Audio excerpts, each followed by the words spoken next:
All right, last team we'll talk about here, and we haven't talked about them a lot lately, especially And the for fans have been at us in the comments for this, and honestly, fair yeah, enough. and fair enough because we talk a lot about the NFC North on this show, and with our Vikings roots, we talk plenty of Vikings. With the Packers, fan base and viewings, we have to talk Packers. I know people get upset about us talking about the Packers, but to be very clear with everyone, like, we have to. I mean, we have to talk like that. That's the by far biggest fan base, and we have to And hit. the Packers are an interesting team. And they're an It's just interesting true. team. Yeah, like we truly They are don't one say of the most anything. interesting teams this offseason Yeah, and we this year. truly don't say anything. I know some Packers fans recently have been like, "All right, you guys are just gassing up Green Bay for the views." Like, no, we find stories that if Jordan Love says, or if Josh Jacobs says, "I'm going to the Packers because of Jordan Love," That's a like story. that's a story, and we are not happy about it.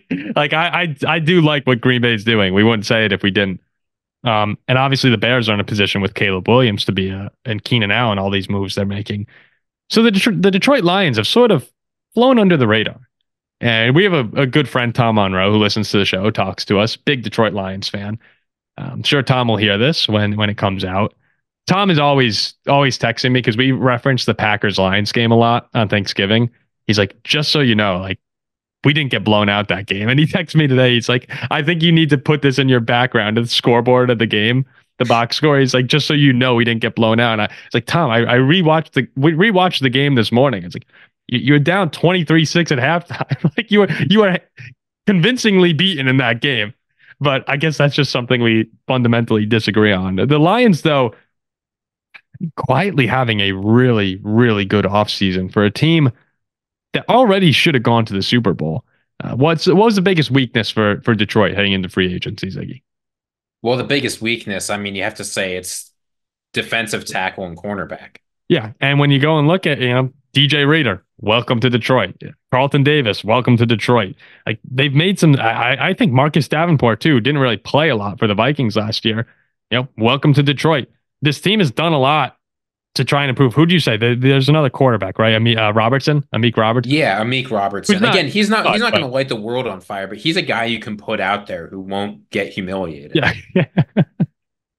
They had some, and they just had a ton of guys who who were humiliated last year.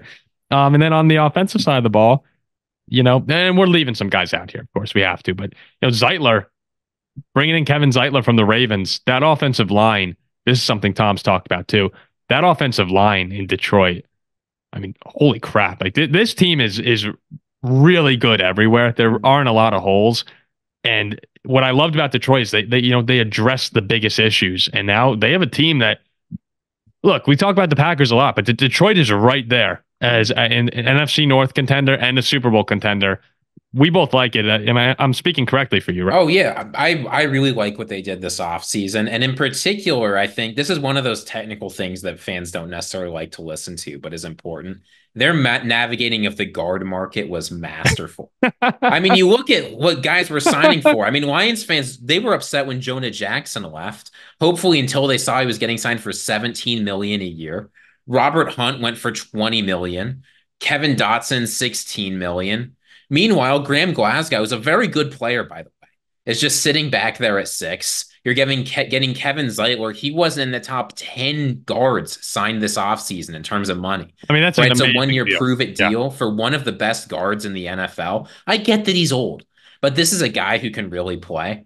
And the Lions, after having some real success last year, it's so easy. And we've seen this. You have a year of success, you push all your chips in for the very next year. It doesn't work out, and now you're screwed. This Lions team with Brad Holmes is smart. They're counting on the Very smart. draft. They're getting deals, right? They're not getting out. They didn't get the best cornerbacks. They got the guys who they felt like were the best value and fit the best. I really like that the Lions are showing some restraint and they're making real additions, right? They're not doing what the Cowboys are doing and just sitting back and getting worried about the Jared Goff extension. They're saying, no, we want to compete. We've got a great team. We're going to add guys, but we're going to be smart about it. And we're still going to focus on the draft. That is how you build a team that is competitive for years on end. That's how they do it in Green Bay.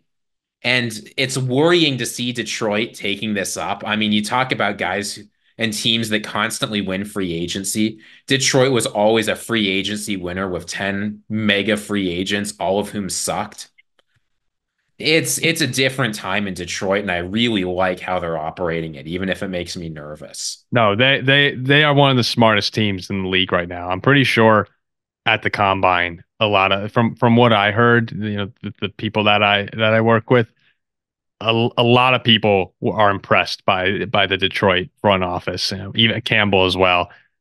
I think that's just a great combination of players who run through a brick wall for their coach, smart general manager, and players who are motivated. They've done a phenomenal job, and this team is setting up really nicely. That's a great point you made too about Dallas could have they could have been like Dallas. They could have sat back and said, "Hey, it's a really good team. Like we're not going to go out. We're not going to do anything crazy Yeah. here." We're going to have to give Amon Ra an extension. We're going to have to give Jared Goff an extension. We're going to have to, like, there's lots of players they could be worried about extending. Yeah, let's hit the draft and go forward with this team. No, I think they addressed it really nicely, and that's what Cowboys fans are probably sitting back asking for, saying, why can't we do something like this?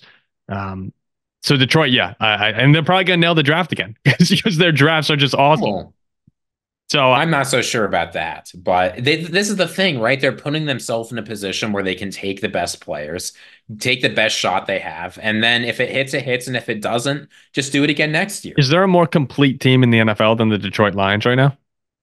I mean, probably San Francisco, Yeah, but the Lions are other than right that, up there. yeah. I mean, and I they just, can probably match San Francisco. If they go get yeah, another receiver, if they nail a receiver in the draft, like no, I want to see Josh Reynolds come back. I think that's no, important. he's But gone. I think like oh, did he just a couple just hours sign? ago. Oh, yeah, that's on. Oh, you're right. The Broncos picked him Just up. a couple. Like this is like very recent news. Yes.